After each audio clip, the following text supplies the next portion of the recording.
These are difficult times if you're doing independent research and trying to find answers and understanding as about what has happened in the pandemic, because there is a very strong determination that the pandemic is behind us and it's time to move forward. What I'm going to be talking about today is a recent study coming out of France showing that if you are vaccinated, you are going to be protected from literally everything if you've had the COVID vaccine. I mean, you can't make this stuff up. This is incredible stuff that really I'll show you why this makes absolutely no sense. Additionally, I'll be looking at what's happening in the UK with Christopher Whitty, looking at silencing ethics, and we'll see why these two things come together at a time where things are so very difficult to understand. Hang fire, let's see if we can make sense of all of this.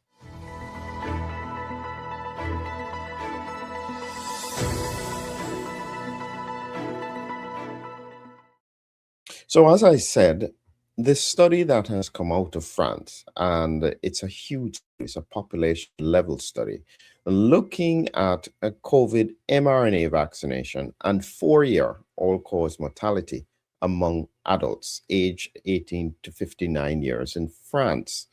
And they were probably hearing all of the complaints about mortality and whether or not the mortality has increased. And you have to understand that all of these studies are aiming to exclude COVID vaccination as part of it. They will accept that COVID infection is causing the problem, but they will not accept that the COVID vaccination campaign has anything to do with that. There are a number of reasons why, one of them being liability, politicians, industry. There's so many factors that would influence that. And in truth, does it really matter at this point? Well, the only reason why I'm focused on it is simply because if it is relevant, we need to understand why.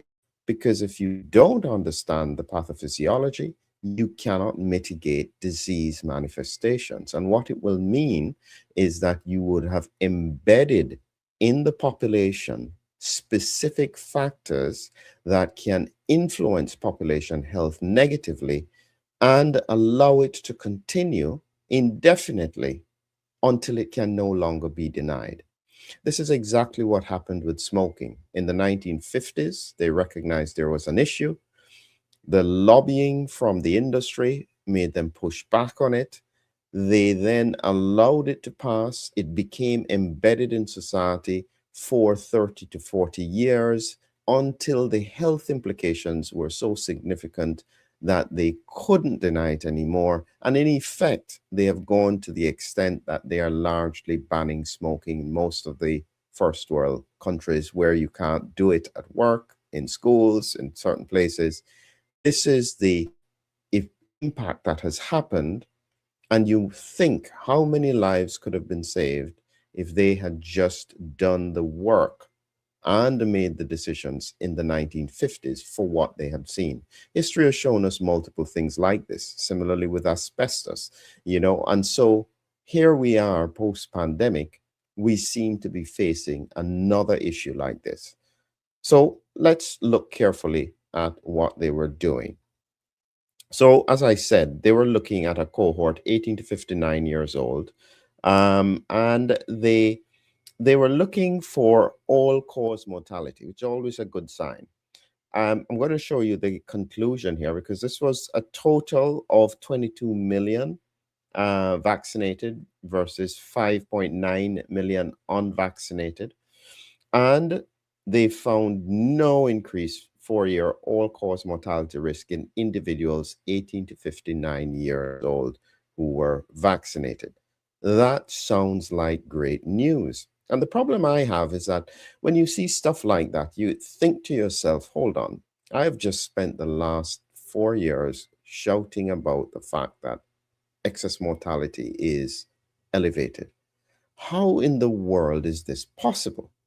So that's my thought. So what I then do is I just go back to the numbers and I'm interested in, okay, if we had those kinds of numbers, how does it pan out in the context of mortality in France? So that's what I was interested in. And so then I put in the analysis, put in the actual numbers that we have, and here's what it looks like. When you look on the left here, this is the total amount of deaths per year. This is 680,000 as the peak, and about 590,000, 95,000. And I followed from 2016 to 2024. And in blue, it's the gray line overlies it. But in the blue is the actual numbers. And I have predicted up to 2021, these numbers would be about equivalent. And let's just say the vaccine made a huge difference. This is what happened in 2022. Mortality actually increased, comes down in 2023, increases again in 2024. When you include what we call the mortality debt, that if the vaccines were stopping so many people dying, then what you should have is a significant drop off in mortality below the trend line, and it would gradually be coming back to meet that trend line. That's not what has happened. And this huge gap here means that something isn't right. And my feeling is that what is not right is that probably in France, they're pretending more people died. That's probably what it is. That's the only thing that makes sense. It can't be that the predictions from the studies that they have done don't fit the narrative. Something is wrong. So here are some reasons why I think that this may have happened. And I'm not a statistician, and part of the problem is that, how do I say this? I don't think at this point anybody is going to be honest anymore. You either came out before and stood the fire of criticism, or you remain silent, and you will always remain silent. And what you will do is aim to try and protect your interests by ignoring all of these signals. So the sad part I have come to the conclusion for here is that I don't think any of the general scientific community is ever going to do a study that shows anything different. So the truth is that I don't know if I can trust it. Sadly, I don't know if I can trust it. When you look in detail at, say, this study here, um, I'll show you this here. When essentially, when you look at lower risk and higher risk, this line here represents a 0 point where the risk is equal between the vaccinated and the unvaccinated. In this study, it shows remarkable. I mean, whatever your age, if you are vaccinated, you're protected. Whether you're male, whether you're female, whatever region in the world, in France you are protected. All the way down, everything is showing protection. Even if you are in the most deprived area of France, if you are vaccinated, you are protected. This is incredible. I mean, this is so good that what they should be doing is not just doing a study. They should be saying, forget the medication you're taking, just get the vaccine. You will be protected. That's how incredible these studies are showing. And guess what? It's not just in relation to direct health related things that it's showing benefit. When you look at this part here, this is another table, comparison between vaccinated and unvaccinated, hazard ratio. Anything that is below 1 is suggesting that it is protected. So they are looking at the incidence per million here, vaccinated versus unvaccinated. Now look at this. This is incredible.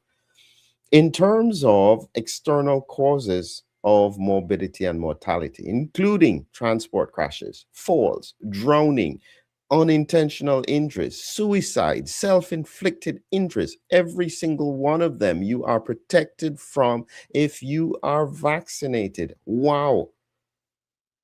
I mean, this could solve our mental health crisis. This is incredible. And I hope you understand the sarcasm here, because this is just, I mean, seriously, The problem we've got now is that people are dying. We don't know why.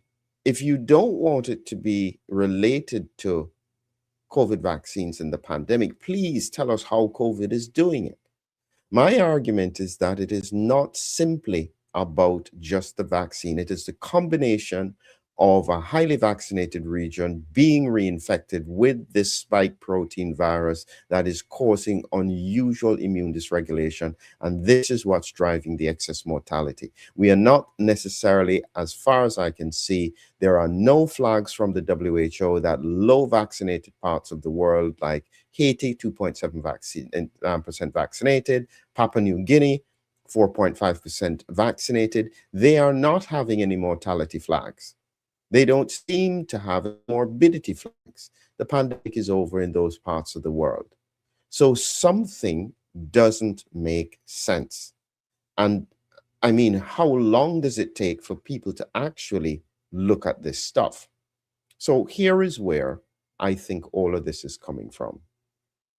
So I'm showing you a Telegraph article that has just come out today, and when you reflect carefully on it, you realize the implications of what is happening.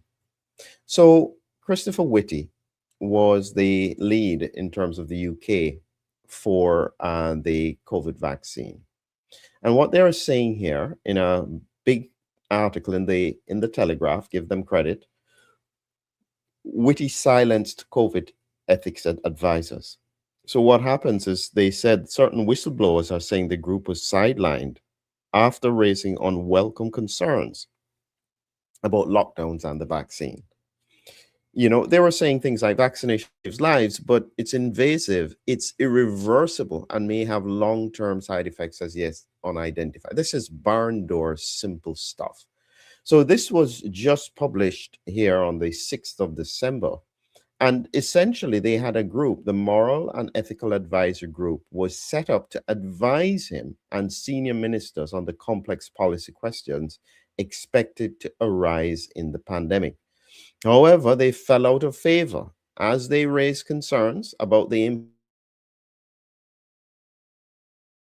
passports. At the height of the pandemic, Sir Chris told its co-chairman to stop putting its recommendation in writing. So, what we have here is a situation that certain determinations were made at a political level that were not necessarily scientific or ethical, but they were so sure of what they were doing. I have no idea why, that they were willing to ignore whatever recommendations or whatever cautions were being put in place. Now that brown stuff is starting to hit the fan, everybody is locking down. Nobody wants to talk.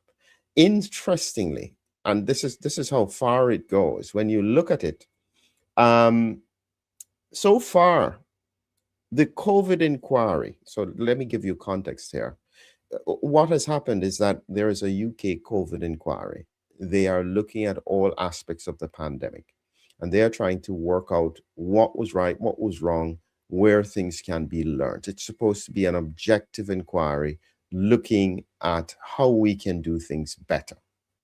So, within that framework, the COVID inquiry has failed to examine the role of this MEAG group, despite being urged to do so. So, they don't want to touch this. One former member of the MEAG said they were astounded that the group did not feature at all in the inquiry's latest report, which was published last month. As I said, this is no longer about what is the best thing to do. This is now about everybody trying to protect themselves. And they're protecting themselves at the expense of the public. I am just calling it out as straight as it can be. You can understand when everybody's afraid. Nobody wants to take responsibility, because this is what happens in the cultures that we have. Anybody who sticks their neck out and said, yes, this was a mistake, suddenly their liability considerations, they will lose their job. All of this is happening. And the reality is, this is what happened in the pandemic, which is why so many people stayed silent, even though they knew that what they were seeing was not right. When they saw people losing their jobs because of vaccine mandates, they stayed silent. When they saw people were unable to fly, unable to travel, unable to see relatives, they stayed silent. And so the same thinking is there at the moment. If anything, the COVID pandemic has demonstrated is that our populations don't really care about anything outside of themselves. That makes me have something in my throat because it's such a frightening concept. The reality of this is so frightening because it means that nobody seems to really have learned any lessons. We're just going beyond what had happened before, and people are just going to keep on doing what they do as long as it doesn't touch them. And if that's the culture that we are in, I warn you that if there were people who were taking advantage of the situation, you would have emboldened them that they can do it again. And when they do it again, you will not be concerned unless it directly touches you. And this is the culture that we're in. And I can't seem to make an impact on the political or the leading scientific community. And if the population as a whole is willing to step back and let these things pass, then what can we do?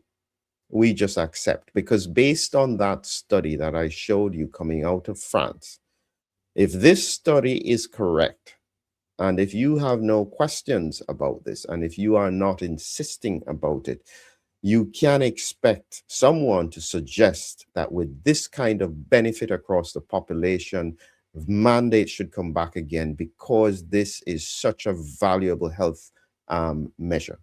Just vaccinate them and just keep on vaccinating them. They will be protected against all-cause mortality. We will be making the population healthier. That's what this study is suggesting. Where do we go from here? The reality is that the only way out of this is autopsies, in my view.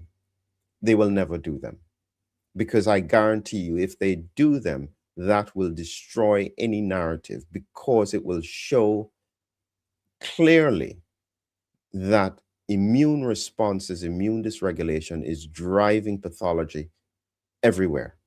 And that cannot therefore be allowed to happen, because only without autopsies can they do studies like that and get away with telling the public, don't worry, move on. It doesn't matter that more people are dying. It's certainly not because of this. It's because of infection. That's what you're being told. That's what you're going to have to live with. And you'll have to face the consequences of it within the next 5 to 10 years. That is the reality. Nothing else that I can do. Try and keep awareness of it. I'll try and see if I can break down over time what is going wrong with you, because nobody else seems to care. Have a great evening.